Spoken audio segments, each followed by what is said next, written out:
Hello അസ്സലാമു അലൈക്കും welcome back to my channel.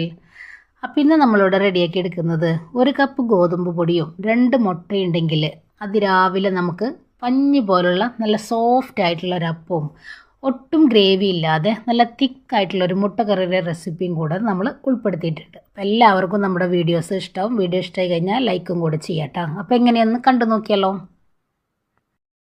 അപ്പോൾ ഇന്ന് നമ്മളിവിടെ റെഡിയാക്കി എടുക്കുന്നത് ഗോതമ്പ് പൊടി വെച്ചിട്ട് നല്ല പഞ്ഞി പോലുള്ള ഒരു അപ്പത്തിൻ്റെ റെസിപ്പി ആട്ടോ. അപ്പോൾ ചപ്പാത്തിയൊക്കെ കഴിച്ച് മടുത്തവരും അതേപോലെ കുഴച്ച് പരത്തി മടുത്തവരൊക്കെ ഉണ്ടെങ്കിൽ ഈ ഒരു റെസിപ്പി ചെയ്ത് നോക്കാട്ടോ. നമ്മളിവിടെ 1.5 കപ്പ് ഗോതമ്പ് പൊടി എടുത്തിട്ടുണ്ട്. ഇതിലേക്ക് ഒരു 3 ടേബിൾ സ്പൂണ് അരിപ്പൊടിയും കൂടെ ചേർത്ത് കൊടുക്കാം. 1-2 ടേബിൾ സ്പൂണും കൂടെ ചേർത്ത് കൊടുക്കാം. ഇനി ഇതിലേക്ക് ആവശ്യത്തിനുള്ള ഉപ്പ്. വളരെ എളുപ്പത്തിൽ രാവിലെ നമുക്ക് പെട്ടെന്ന് റെഡിയാക്കാൻ പറ്റിയിട്ടുള്ള നല്ലൊരു അടിപൊളി ബ്രേക്ക്ഫാസ്റ്റ് ആട്ടോ. ഇനി ഇതിലേക്ക് ഒരു 1/4 കപ്പ് തേങ്ങയും കൂടെ ചേർക്കുന്നുണ്ട്. എന്നിട്ടിത് 3ഉം കൂടെ നല്ല പോലെ ഒന്ന് മിക്സ് ചെയ്ത് നമുക്ക് മിക്സിയുടെ ജാറിലൊന്ന് നല്ല പേസ്റ്റ് പോലെ ഒന്ന് അരച്ചെടുക്കാം കേട്ടോ. അപ്പോൾ നമ്മൾ മിക്സിയുടെ ജാറിലേക്ക് നമ്മളെടുത്ത പൊടിയുടെ അടയിലുള്ള കപ്പിൽ തന്നെ 1 കപ്പ് വെള്ളം ഒഴിച്ചു കൊടുക്കുക. ഇതിലേക്ക് പൊടി ഇട്ടിട്ട് നല്ല പോലെ ഒന്ന്, അതല്ല നിങ്ങൾക്ക് ഞാൻ ഈ പൊടി മിക്സ് ചെയ്ത് ബൗളിലേക്ക് തന്നെ വെള്ളം ഒഴിച്ച് നല്ല പോലെ ഒന്ന് കട്ടകളില്ലാതെ കലക്കി മിക്സിയുടെ ജാറിൽ ഒഴിച്ചു കൊടുത്താൽ അടിച്ചെടുത്താലും മതിയാവും കേട്ടോ. വെള്ളം കൂടെ ഒഴിക്കുന്നുണ്ട്.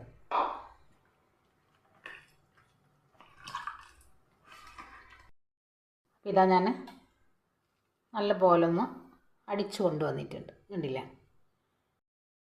ഇനി ഇതാ ഒരു പിഞ്ചളവിൽ നമ്മൾ ബേക്കിംഗ് സോഡയും കൂടെ ചേർക്കുന്നുണ്ട് കേട്ടോ. നല്ലൊരു സോഫ്റ്റ് കിട്ടാൻ വേണ്ടിയിട്ടാണ്. നമ്മളിത് റെസ്റ്റ് ചെയ്യാനായിട്ട് വെക്കുന്നില്ല. അപ്പോൾ അതും കൂടെ ചേർത്ത് നിങ്ങൾക്ക് പഞ്ചസാര വേണമെന്നുണ്ടെങ്കിൽ പഞ്ചസാരയും കൂടെ ചേർത്തിട്ട് കലക്കി വെക്കാം കേട്ടോ. പിന്നെ ഇത് നമുക്ക് ഈ ഒരു ബേക്കിംഗ് പൗഡറും കൂടെ ചേർത്ത് കൊടുക്കാം. അപ്പോൾ നമ്മൾ ബേക്കിംഗ് പൗഡറൊക്കെ ചേർത്തിട്ട് നല്ല പോലെ ഒന്ന് മിക്സ് ചെയ്ത് എടുത്തിട്ടുണ്ട്. ഇനി നമുക്കിതൊന്ന് മാറ്റി വെക്കാം കേട്ടോ. നല്ല തിക്കായിട്ട് ഒത്തിരി ഗ്രേവി ഒന്നും ഇല്ലാതെ ചെയ്തെടുക്കാൻ പറ്റിയിട്ടുള്ള സിമ്പിളായിട്ടുള്ള ഒരു കറി കേട്ടോ. അതിന് വേണ്ടിയിട്ട് ഞാനിതാ ഒരു 2 മുട്ട എടുത്തിട്ടുണ്ട്. ഇതിലേക്ക് മുളക് പൊടി വേണമെങ്കിൽ അത് ചേർക്കാം. അതല്ല നിങ്ങൾക്ക് കുരുമുളക് പൊടിയാണ് വേണമെന്നുണ്ടെങ്കിൽ അതും ചേർക്കാം കേട്ടോ. ഞാനിപ്പോൾ ഇവിടെ അല്പം ചില്ലി ഫ്ലെക്സ് ചേർക്കുന്നുണ്ട്. അതിനോടൊപ്പം തന്നെ അല്പം ഉപ്പ്, ഒരു പിടി മല്ലിയില നല്ലപോലെ ഒന്ന് മിക്സാക്കി എടുക്കാം. നിങ്ങൾക്ക് മുട്ടയുടെ എണ്ണം കൂട്ടിയെടുക്കണമെങ്കിൽ കൂട്ടിയെടുക്കാം കേട്ടോ.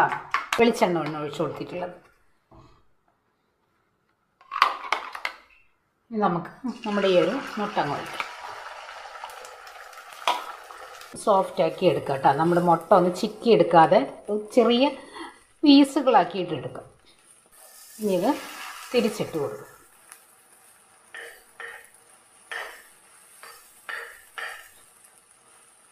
ഇതേപോലെ ചെറിയ കഷ്ണങ്ങളാക്കി നമുക്ക് മാറ്റിയെടുക്കാം. അപ്പോൾ ഇത്രയും മതി. ഒരുപാട് അങ്ങോട്ട് ഡ്രൈ ആക്കി എടുക്കണ്ട. 2 അല്ലി വെളുത്തുള്ളി, ചെറിയ കഷ്ണം ഇഞ്ചി, 2 തണ്ട് കറിവേപ്പില. ഇനി ഇതിലേക്ക് നമ്മൾ ഒരു മീഡിയം സൈസ് 2 സവോള അതുപോലെ ഒന്ന് വഴറ്റിയെടുക്കാം കേട്ടോ.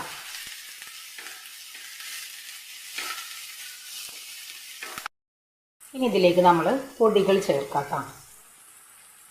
ഒരു ടേബിൾ സ്പൂണോളം മല്ലിപ്പൊടി, അപ്പം നമ്മളിതിലേക്ക് 1 ടേബിൾ സ്പൂൺ മല്ലിപ്പൊടി, 1 ടേബിൾ സ്പൂണ് കുരുമുളകിൻ്റെ പൊടി, അതേപോലെ തന്നെ നമ്മൾ വളരെ കുറച്ച് മഞ്ഞൾപ്പൊടി, ഒരു പിഞ്ചളവിൽ മുളക് പൊടി, പെരിഞ്ജീരകത്തിൻ്റെ പൊടി കയ്യിലുള്ളവർക്ക് ചേർക്കാം കേട്ടോ. ഇനി ഞാനിതാ 2 തക്കാളി ഒന്ന് പേസ്റ്റാക്കി എടുത്തിട്ടുണ്ട്. അതും കൂടെ നമുക്കിതിലേക്കൊന്ന് ഒഴിക്കാം.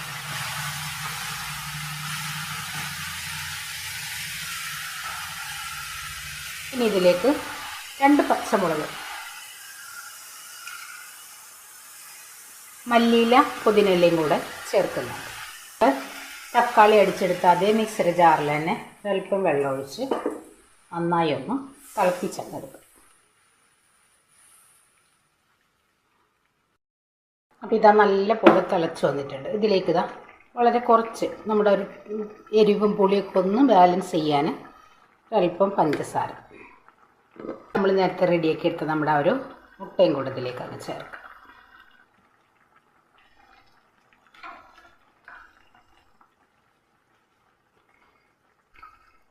ഇനി ഒന്നും കൂടെ ഒന്ന് തിളച്ച് എണ്ണ ഒന്ന് തെളിയട്ടെ. അപ്പോൾ ഇതാ നമ്മുടെ കറി ഇവിടെ സെറ്റായി വന്നിട്ടുണ്ട്. നിങ്ങൾക്ക് ഇനി ഒന്നും കൂടെ ഒന്ന് ഗ്രേവി കുറുക്കിയെടുക്കണമെങ്കിൽ അങ്ങനെ എടുക്കാം കേട്ടോ. ഞാനിപ്പോൾ ഇവിടെ ഈ ഒരു രീതിക്കാണ് മാറ്റിയെടുക്കുന്നത്. ഇനി നമുക്ക് നമ്മുടെ അപ്പം റെഡിയാക്കി എടുക്കാം. അപ്പോൾ ഇനി നമുക്ക് അപ്പം റെഡിയാക്കി എടുക്കാൻ വേണ്ടിയിട്ട് ഞാനിതാ നോൺ സ്റ്റിക്കിൻ്റെ ഒരു പാൻ വെച്ചിട്ടുണ്ട്. ഇതിലേക്ക് നമുക്ക് ഒരു തവി മാവ് ഒഴിച്ചിട്ട് നല്ല പോലെ ഒന്ന് ചുറ്റിച്ചങ്ങെടുക്കാം.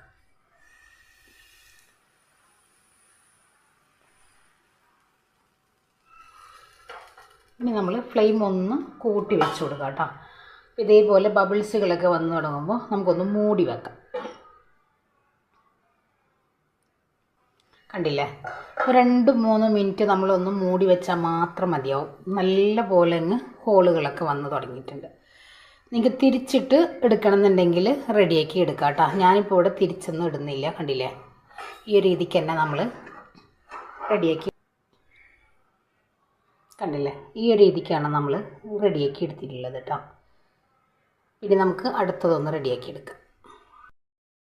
ഒരുപാട് കനത്തിൽ നമ്മൾ ഒഴിച്ചെടുക്കണ്ട കേട്ടോ. ഇതേപോലെ കയ്യിൽ വെച്ച് ജസ്റ്റ് ഒന്ന് പരത്തി കൊടുത്താൽ മതി.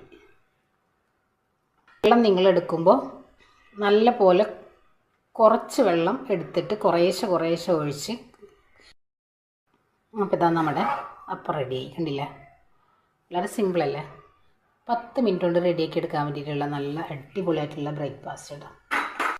അതേപോലെ നമ്മൾ മാവ് കലക്കിയെടുക്കുമ്പോൾ വെള്ളം മുഴുവനായിട്ടും ഒഴിച്ചു കൊടുക്കരുത് കേട്ടോ. കുറേശ്ശെ ഒഴിച്ചിട്ട് റെഡിയാക്കി എടുക്കുക. കുറച്ച് ഒലിച്ച് പോവാത്ത രീതിയിലുള്ള തിക്ക് ബാറ്റർ ആക്കിയിട്ട് എടുക്കണം കേട്ടോ. നിങ്ങൾ കണ്ടില്ലേ, നമ്മൾ ഒഴിച്ചു കൊടുക്കുമ്പോൾ ആ ഒരു ടെക്സ്ചറിൽ അങ്ങനെ നിന്നിട്ട് വേണം നമ്മൾ പരത്തിയെടുക്കാൻ. എന്നാൽ ദോശമാവിനെക്കാട്ടും കുറച്ച് ലൂസായിട്ട് കേട്ടോ.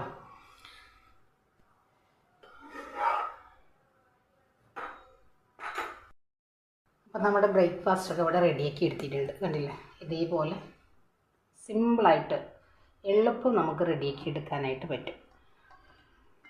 അതിനോടൊപ്പം തന്നെ നല്ല തിക്കായിട്ടുള്ളൊരു മുട്ടക്കറിയുടെ റെസിപ്പിയും കൂടെ ഇതിൽ ഉൾപ്പെടുത്തിയിട്ടുണ്ട്. പിള്ളേർക്കൊക്കെ നല്ല പോലെ ഇഷ്ടാവുകയും ചെയ്യും, വയറ് നിറയെ കഴിക്കുകയും ചെയ്യും കേട്ടോ. അത്രയും ടേസ്റ്റാണ് ഈ ഒരു കറിക്ക്. എല്ലാവരും ഒന്ന് മസ്റ്റായിട്ട് ട്രൈ ചെയ്യാം. അതേപോലെ തന്നെ നിങ്ങളുടെ ഫീഡ്ബാക്കും കൂടെ അറിയിക്കാം കേട്ടോ.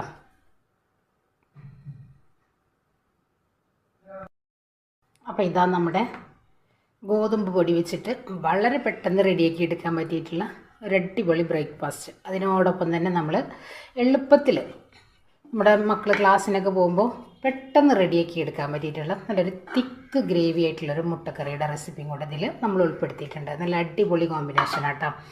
അപ്പോൾ എല്ലാവരും ഒന്ന് ചെയ്ത് നോക്കുക. എന്നിട്ട് നമുക്ക് ഫീഡ്ബാക്കും കൂടെ അറിയിക്കാം കേട്ടോ. വളരെ സിമ്പിളായിട്ട് നമുക്ക് രാവിലെ റെഡിയാക്കി എടുക്കാൻ പറ്റിയിട്ടുള്ള നല്ല കിഡിലൻ ബ്രേക്ക്ഫാസ്റ്റ്.